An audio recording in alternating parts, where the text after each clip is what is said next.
В 1974 году Петр Григоренко под давлением широкой кампании протестов во всем мире наконец был освобожден. Григоренко таки освободили. И я, так это или нет, но я считал, что и с моей помощью тоже. В ноябре 1977 года Григоренко получил визу в США для лечения, но больше на родину не вернулся. Он был лишен советского гражданства.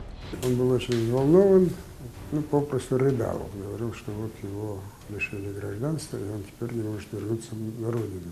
Третью серию документального фильма «Генерал-правозащитник Петро Григоренко» смотрите в воскресенье 29 октября в 18:00 на телеканале АТР.